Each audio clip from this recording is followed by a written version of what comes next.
اللہ حکم الحاکمین کی بے پناہ حمد و ثنا جو ہم سب کے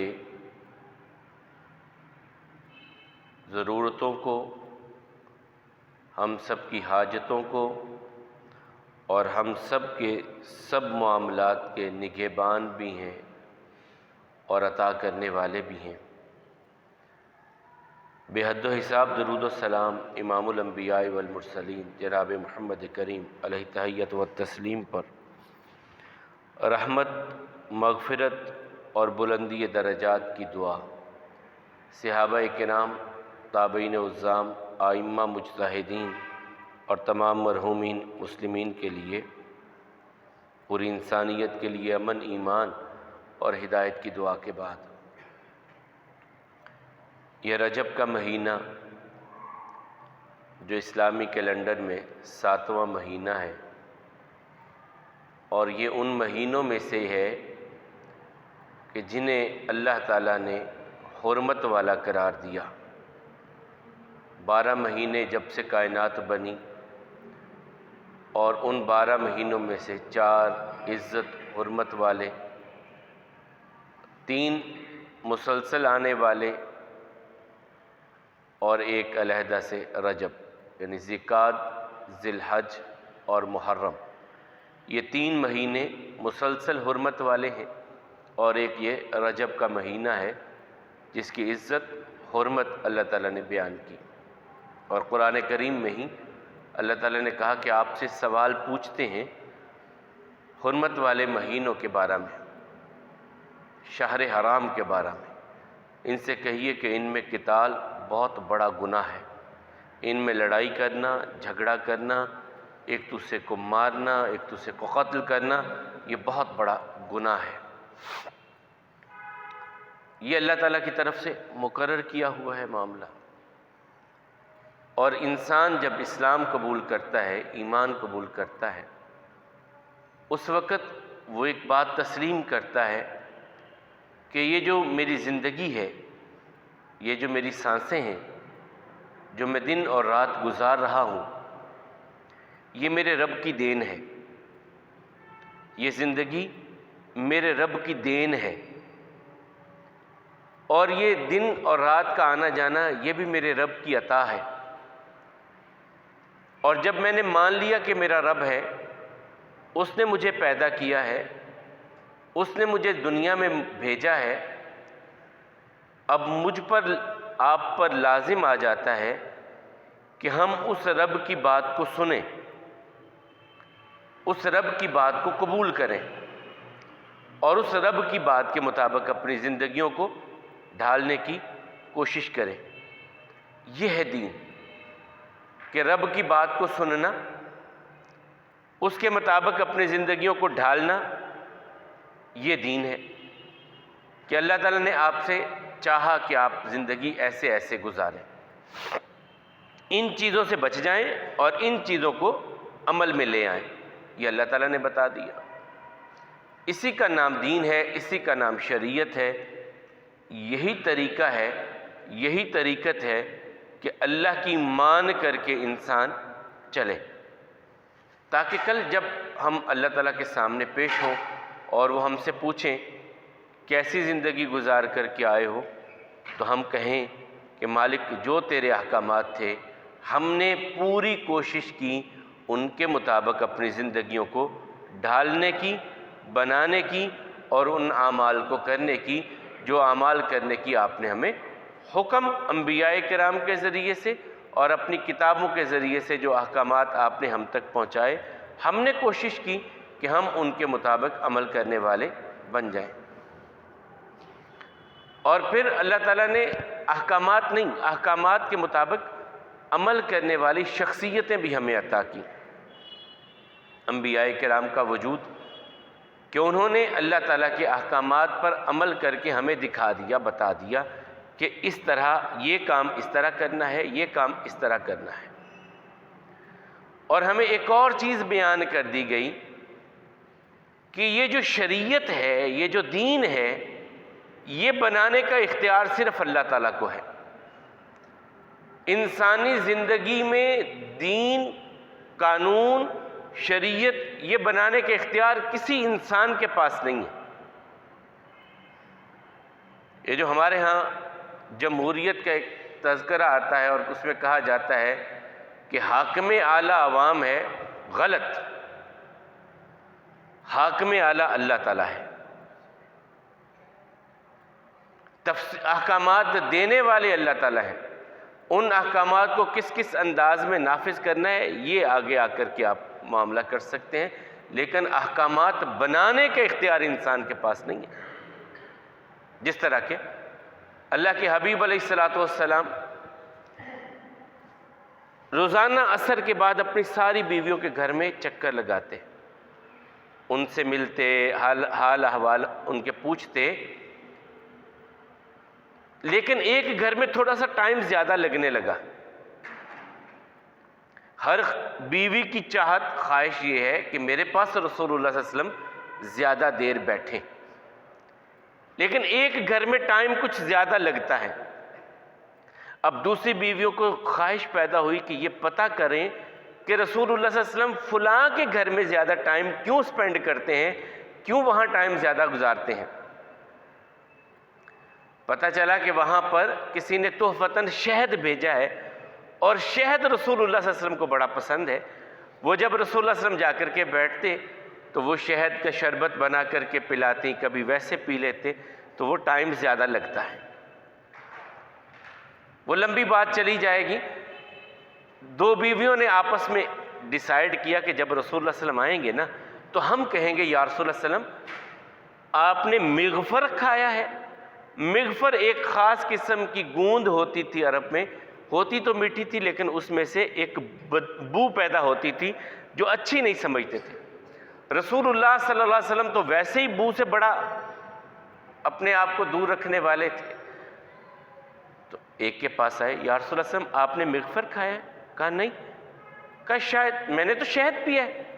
کہا شاید وہ مکھی مغفر پہ بیٹھی ہو اور اس کے کچھ اثرات آگے ہوں۔ رسول اللہ صلی اللہ علیہ وسلم نے ایک دوسری بیوی کے پاس گئے، انہوں نے بھی کہا آپ نے یا رسول اللہ صلی اللہ علیہ وسلم مغفر کھایا ہے؟ کہا نہیں میں نے تو شہد پیا ہے۔ کہا شاید آپ کے ایسا لگتا ہے کہ جیسے مغفر آپ نے کھایا ہے۔ تو رسول اللہ صلی اللہ علیہ وسلم کہتے ہیں اللہ کی قسم میں شہد نہیں پیوں گا۔ اللہ تعالیٰ کی طرف سے سورۃ تحریم کی پہلی آیہ مبارکہ اتری، یا ایھا النبی لم تحرم ما احل اللہ لک۔ اے پیارے حبیب علیہ السلام، جس چیز کو اللہ نے آپ کے لیے حلال کیا ہے آپ اسے کیوں حرام کر رہے ہیں؟ یہ حلال اور حرام کرنے کا اختیار خالص اللہ تعالیٰ کا ہے۔ تبتغی مرضات ازواجک، آپ اپنی بیویوں کی باتوں کے پیچھے لگ گئے اور حلال چیز کو حرام کر لیا۔ نہیں، جو حلال ہے وہ حلال ہے، اسے حلال ہی رہنے دیجئے، حرام نہ کیجئے اپنے لیے، نہ کسی کے لیے۔ اور حلال و حرام کا اختیار صرف اللہ تعالیٰ۔ سورہ توبہ کی ایک آیہ مبارکہ ہے اور اس کے متعلق سیدنا عدی بن حاتم رضی اللہ تعالیٰ عنہ کہتے ہیں، میں جب ہم عیسائی تھے، سونے کی میں سلیب گلے میں پہنتا تھا، اور جب میری بہن گرفتار ہو کر کے مدینہ، میں نے پہلے بھی آپ کو یہ واقعہ سنایا، مدینہ میں آئیں، رسول اللہ صلی اللہ علیہ وسلم نے بڑا احترام، عزت، توقیر سب کچھ میری بہن کے لیے، اور کہا کہ تیرا باپ بڑا سخی آدمی تھا، ہم احترام کرتے ہیں تیرے باپ کی سخاوت کا۔ اور پھر اس سے پوچھا کہ کیا چاہتی ہے؟ کہا کسی طرح مجھے میرے بھائی تک پہنچا دیجئے۔ جب صحابہ کرام لے کر کے بھائی تک پہنچے تو ایک بھائی اپنی بہن سے جو سوال کر سکتا تھا وہ تو یقیناً یہی ہے کہ اتنے دن اتنی راتیں تو وہاں رہی ہے، تیری عزت محفوظ رہی؟ تو اس وقت عدی بن حاتم کی بہن بولی، بھائی میری عزت اپنے گھر کے، اپنے باپ کے گھر میں اتنی محفوظ نہیں تھی جتنی محمد رسول اللہ صلی اللہ علیہ وسلم کے پاس محفوظ تھی۔ مجال ہے کوئی آنکھ اٹھا کر کے بھی دیکھے۔ انہوں نے اپنے ساتھیوں کی تربیت یوں کی ہے کہ وہ تو نظریں جھکا کر کے چلنے والے ہیں۔ عزتیں محفوظ محمد رسول اللہ صلی اللہ علیہ وسلم کے پاس ہوتی ہیں، اپنوں کی نہیں بیگانوں کی بھی۔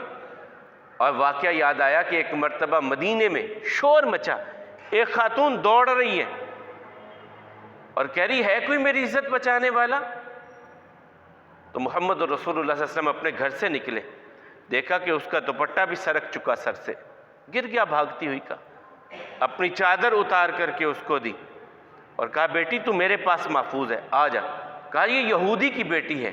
کہا بیٹی تو بیٹی ہے، کسی یہودی کی ہو یا کسی مسلمان کی، یہ عزتیں محفوظ کرنے والے محمد رسول اللہ صلی اللہ علیہ وسلم۔ اور ان کے بارے میں حاتم طائی کی بیٹی اپنے بھائی کو کہتی ہے بھیا باپ کے گھر میں اتنی محفوظ نہیں تھی جتنی محمد رسول اللہ صلی اللہ علیہ وسلم کے پاس محفوظ تھی۔ پھر اس نے ریکویسٹ کی کہ ایک مرتبہ جاؤ بھیا محمد صلی اللہ علیہ وسلم سے مل لو ایک مرتبہ۔ یہ آئے، سونے کی چین پہنی ہوئی تھی انہوں نے، اور چین میں سونے کی صلیب تھی، وہ کراس بنا ہوا تھا، عیسائی تھے، پہنی ہوئی تھی۔ رسول اللہ صلی اللہ علیہ وسلم کے پاس آ کے بیٹھے، اسلام قبول کیا، مسلمان ہو گئے۔ تو رسول اللہ صلی اللہ علیہ وسلم سورۃ توبہ کی ایک آیہ مبارکہ تلاوت کر رہے تھے، اتخذوا احبارہم ورہبانہم اربابا من دون اللہ۔ ان یہودیوں اور عیسائیوں نے اپنے علماء اور اپنے درویشوں کو رب بنا لیا۔ یہ سورۃ توبہ کی آیہ مبارکہ غالباً 31 نمبر آیا۔ تو حضرت عدی کہنے لگے یا رسول اللہ صلی اللہ علیہ وسلم ہم نے ایسا تو کبھی نہیں کیا کہ ہم نے اپنے پادریوں کو، اپنے مولویوں کو اپنا رب بنایا ہو۔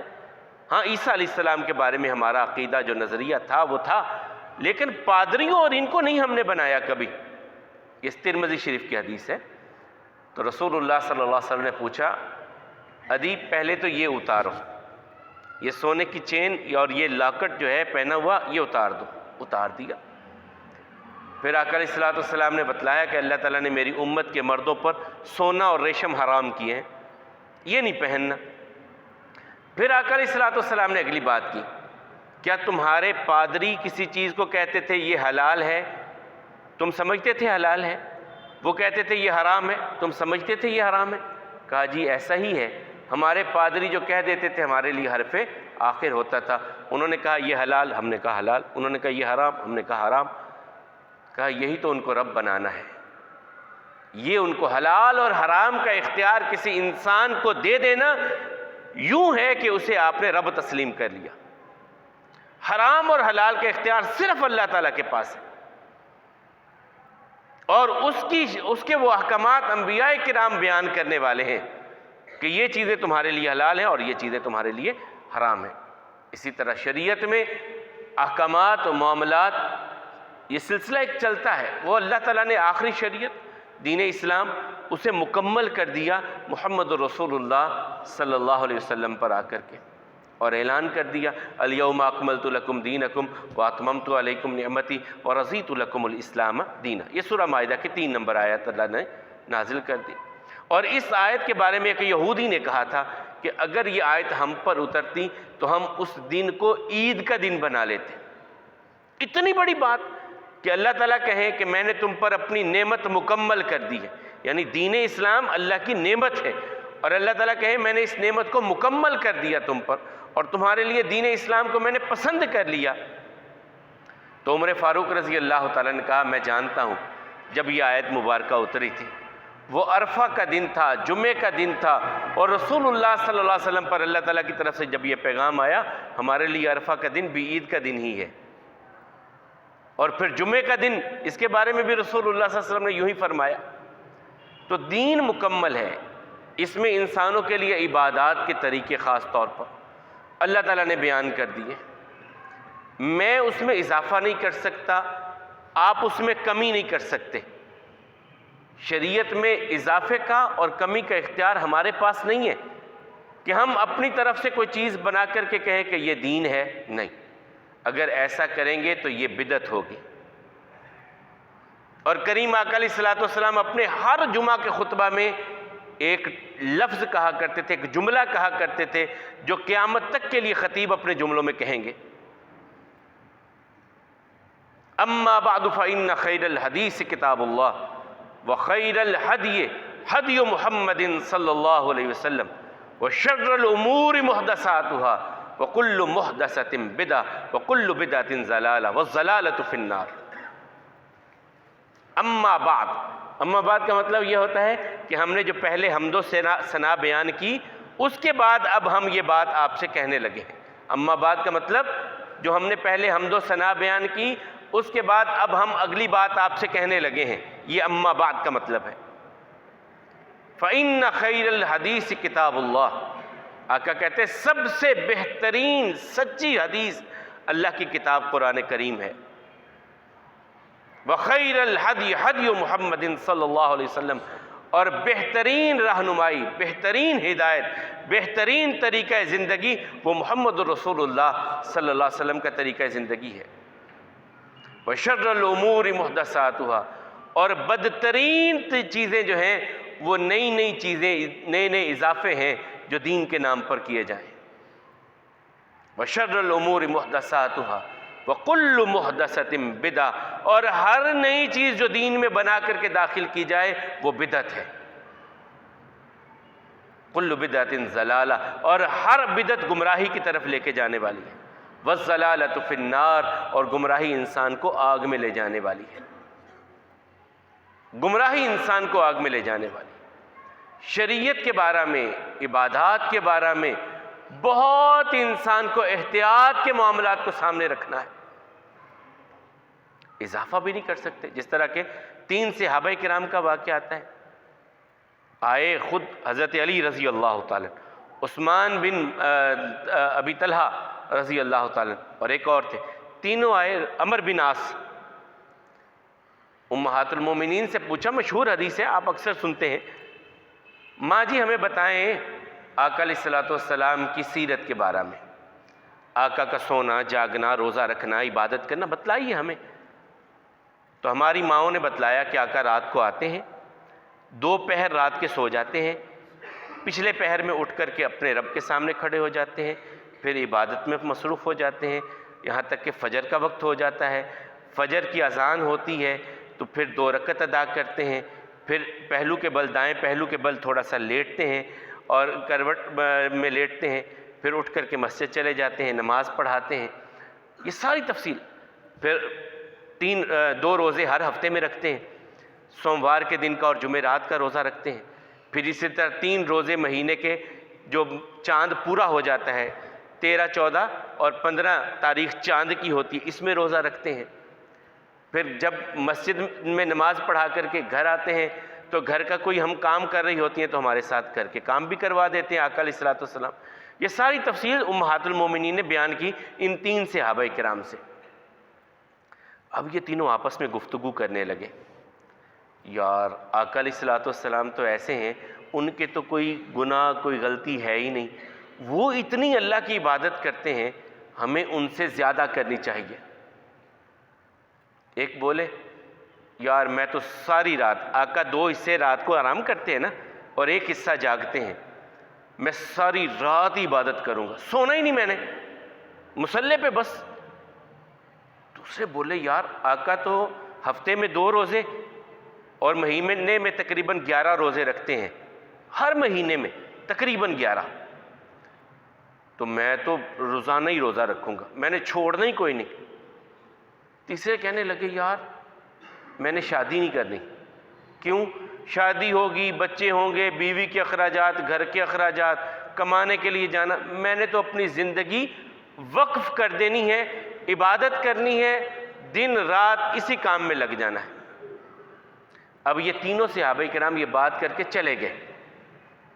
رسول اللہ صلی اللہ علیہ وسلم تشریف لائے گھر میں، تو ہماری ماں نے بتلایا، یا رسول اللہ صلی اللہ علیہ وسلم آپ کے 3 ساتھی آئے تھے اور وہ ایسے ایسے بات کر رہے تھے۔ تو آقا علیہ السلام نے ان تینوں کو بلا لیا، پیغام بھیجا، بلا لیا انہیں اور کہا تم نے ایسی باتیں کی ہیں؟ جی یا رسول اللہ صلی اللہ علیہ وسلم ہم نے ایسی بات کی ہے۔ ہم نے کہا کہ ہم تو ساری زندگی اب روزے رکھیں گے، ساری رات قیام کریں گے، سونا نہیں ہے، جاگنا ہے، شادی نہیں کرنی۔ تو آقا علیہ السلام نے فرمایا تمہارے لیے نمونہ کون ہے؟ کہا جی آپ۔ مفہوم بیان کر رہا ہوں، نمونہ کون ہے؟ آپ۔ تو میں نے شادی کی ہے، میں سوتا ہوں، میں روزہ رکھتا بھی ہوں، کبھی چھوڑتا بھی ہوں۔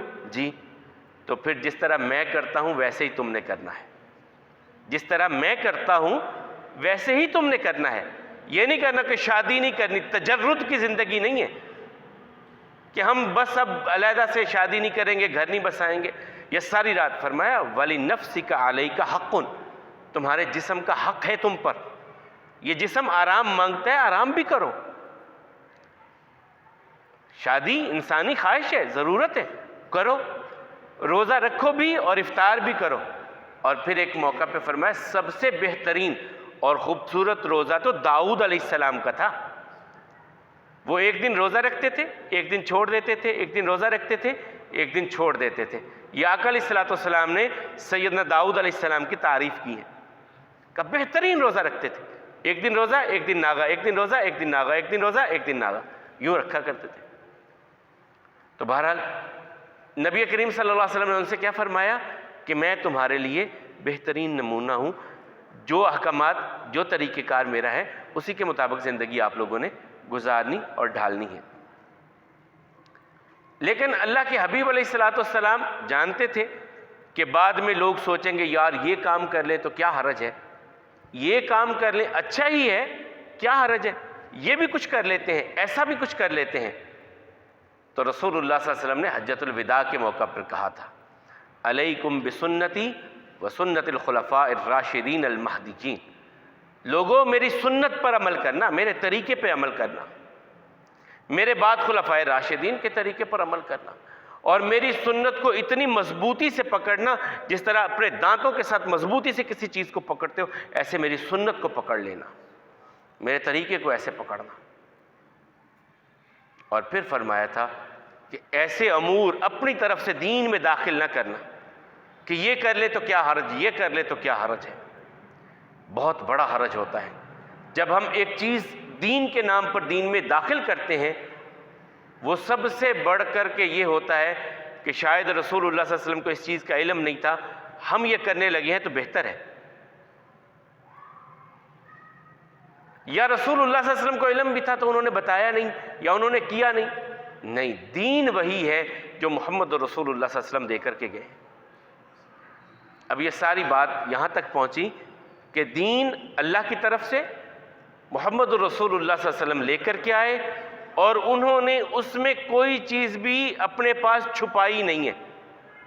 یہ ہمارا عقیدہ ہونا چاہیے کہ رسول اللہ صلی اللہ علیہ وسلم نے اللہ کے احکامات، دین اسلام کے احکامات میں سے کوئی بات بھی اپنے پاس چھپائی نہیں. اللہ نے جو عطا کیا مخلوق تک اتنا ہی پہنچا دیا. اور اسی کا اعلان رسول اللہ صلی اللہ علیہ وسلم نے حجۃ الوداع کے موقع پہ کیا اور 3 مرتبہ اعلان کیا لوگوں ہو سکتا ہے دوبارہ زندگی میں میں تم سے ملوں یا نہ ملوں، ہو سکتا ہے میرا آخری حج ہو، کیا میں نے اللہ کے احکامات تم تک پہنچا دیے ہیں؟ میں صحابہ کرام نے کہا جی یا رسول اللہ صلی اللہ علیہ وسلم آپ نے پہنچایا ہی نہیں، آپ نے پہنچانے کا حق ادا کیا ہے. 3 مرتبہ آقا نے کہا لوگوں کل اللہ تعالیٰ تم سے میرے بارے میں پوچھیں گے، تم سے سوال کیا جائے گا کہ محمد صلی اللہ علیہ وسلم کو میں نے تمہاری طرف بھیجا تھا، کیا انہوں نے میرے احکامات تم تک پہنچائے؟ تم سے پوچھا جائے گا کل کیا میرے بارے میں گواہی دو گے؟ تو صحابہ کرام نے کہا یا رسول اللہ صلی اللہ علیہ وسلم ہم گواہی دیں گے کہ آپ نے بلغتا و ادیتا و نصحتا، آپ نے نصیحت کی، آپ نے پہنچایا نہیں، پہنچانے کا حق ادا کیا اللہ تعالیٰ کے احکامات. اور کوئی چیز بھی رسول اللہ صلی اللہ علیہ وسلم نے اس میں سے اپنے پاس چھپائی نہیں. یہ ہمارا عقیدہ اور ایمان ہے کہ جو اللہ تعالیٰ کے احکامات تھے ہم تک منوان پہنچائے ہیں.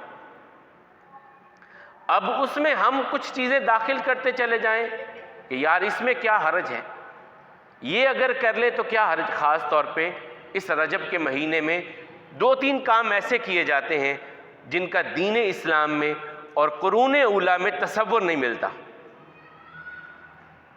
ایک تو صلاۃ الرغائب کے نام پر ایک چیز بنا لی گئی ہے، وہ ایک خاص نماز بنائی گئی ہے رجب کے مہینے کی پہلی جمعرات کی، وہ اپنی طرف سے بنا لی گئی. محمد رسول اللہ صلی اللہ علیہ وسلم نے نہ کبھی ایسی کوئی نماز پڑھی، نہ پڑھوائی، نہ اس کا طریق بیان کیا. یہ سب کچھ اپنی طرف سے ہم نے داخل کر لیا.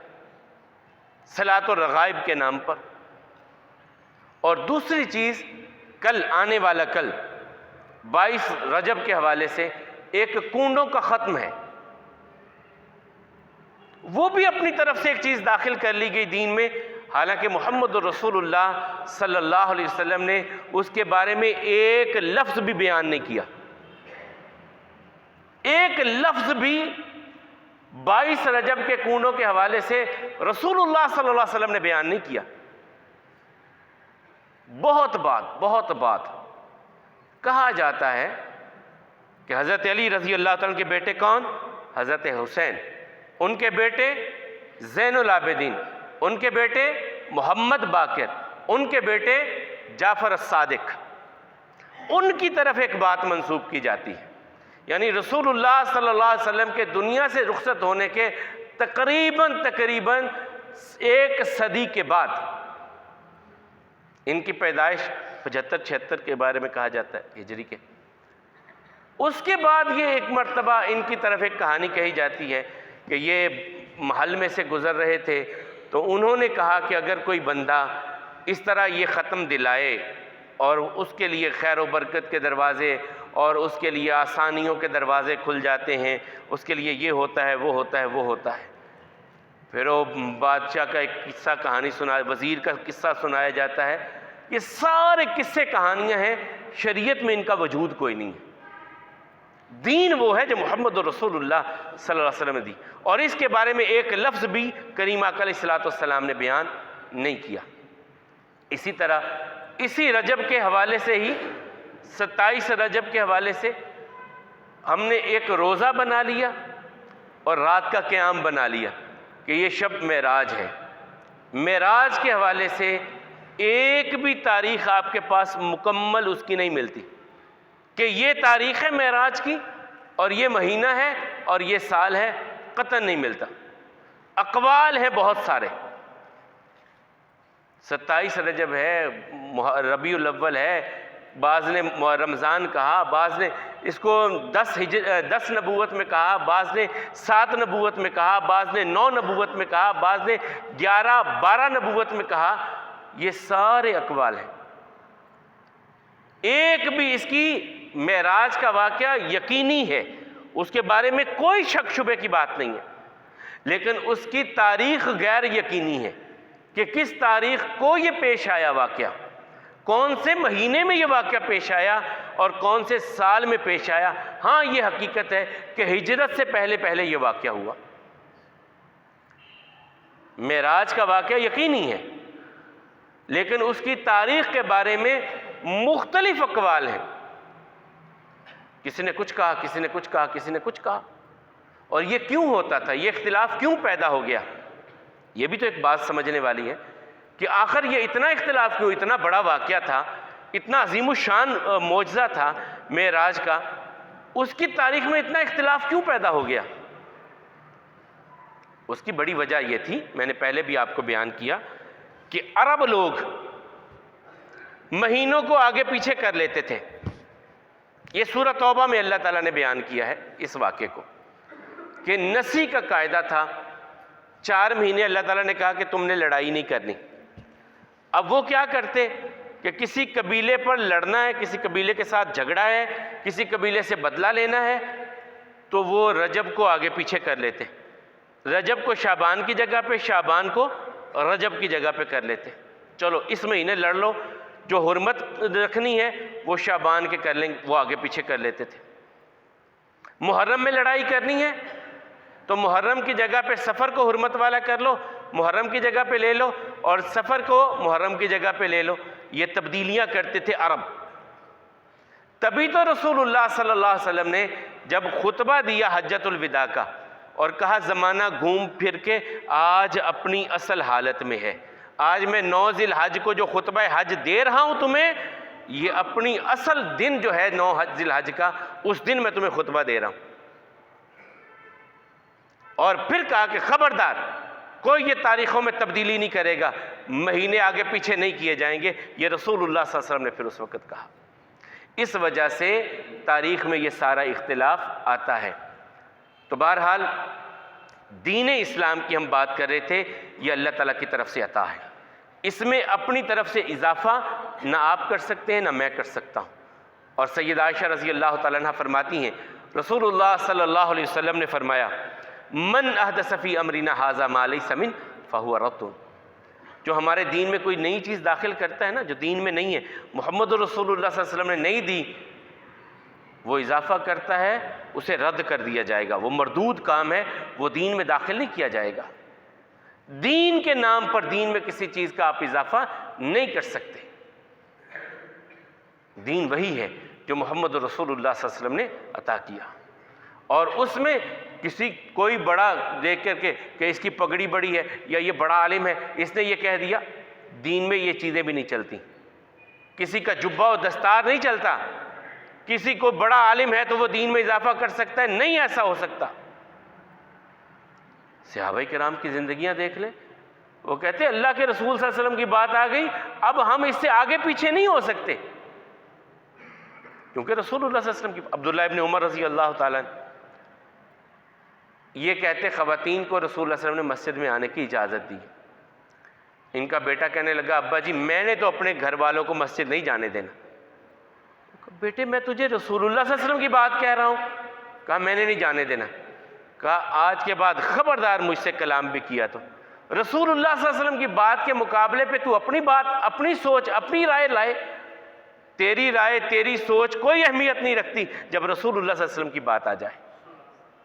کسی بھی انسان کی، کسی بھی شخصیت کی رائے رسول اللہ صلی اللہ علیہ وسلم کی بات کے مقابلے میں نہیں آ سکتی۔ انہوں نے جو کہا حق کہا، جو انہوں نے فرمایا سچ فرمایا، اور وہی دین ہے۔ میں کہوں کہ میں ایسے کر لوں، میں چاہوں میں ایسے کر لوں، میں چاہوں میں ایسے کر لوں، یہ اچھائی ہے، اس میں حرج کیا ہے؟ حرج یہ ہے کہ محمد رسول اللہ صلی اللہ علیہ وسلم نے نہیں کہا، بس بات ختم۔ یہ کام رسول اللہ صلی اللہ علیہ وسلم نے کیا ہے، آمنا وصدقنا، یہ کام نہیں کیا ہم نہیں کر سکتے۔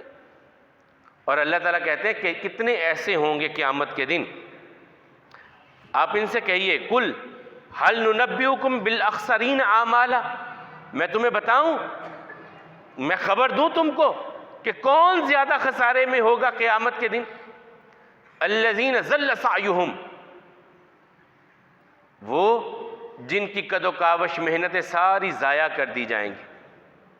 عاملۃ ناصبہ، وجوہ یومئذ خاشعہ، عاملۃ ناصبہ، ایسے چہرے محنتیں کر کر کے، کام کر کر کے تھک چکے ہوں گے، لیکن ان کے سارے کام ضائع چلے جائیں گے، محنتیں ضائع چلی جائیں گی، اعمال ضائع چلے جائیں گے۔ ضل سعیہم فی الحیات الدنیا وہم یحسبون انہم یحسنون صنعا،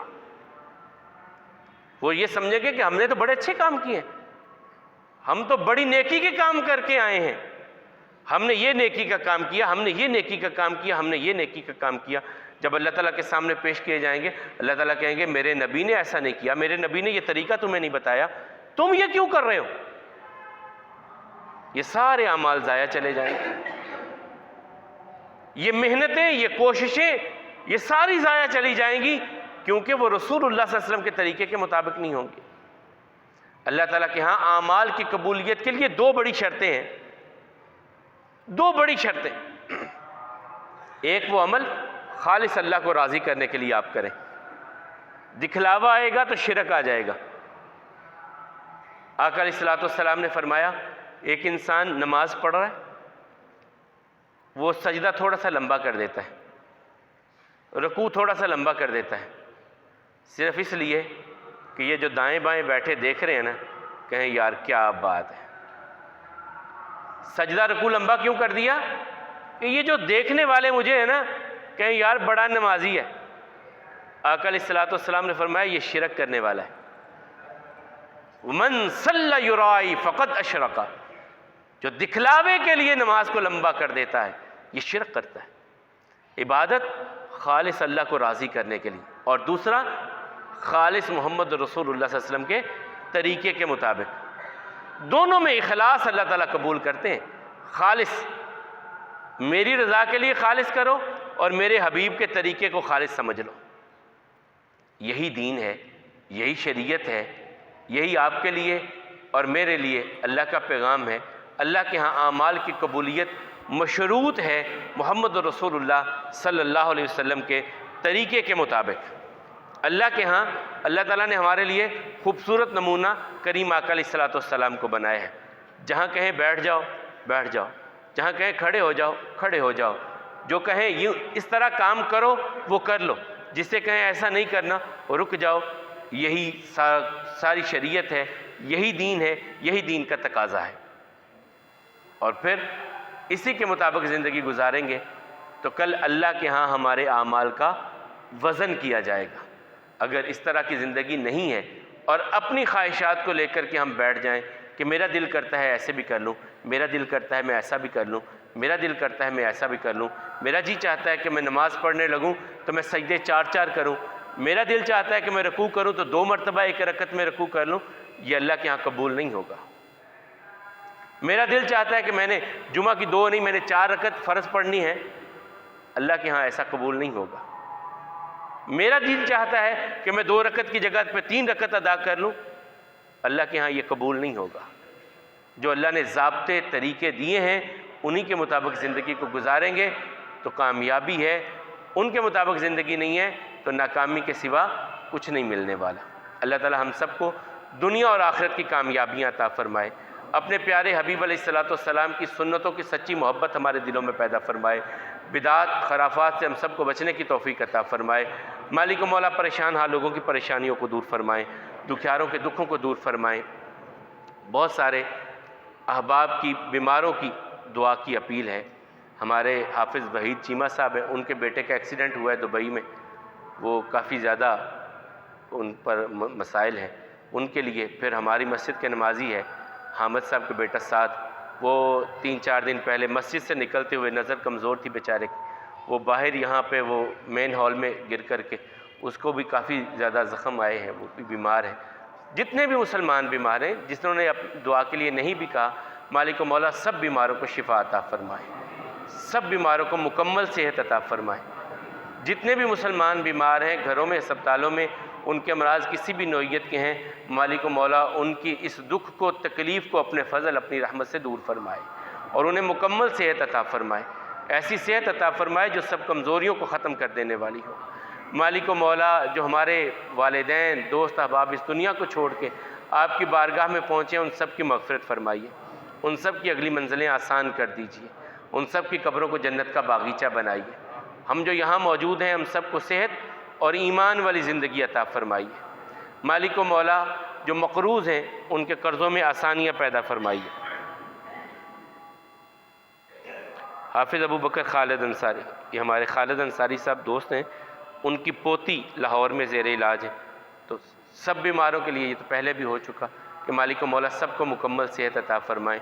اس بچی کو بھی مالک و مولا مکمل صحت عطا فرمائیں، ایسی صحت جو ہر قسم کی کمزوریوں کو ختم کر دینے والی ہو۔ مالک و مولا دکھیاروں کے دکھوں کو دور فرمائیں۔ جو ہم مالک کی بارگاہ میں بیٹھے ہیں ہم سب کو صحت والی ایمان والی زندگی عطا فرمائیں۔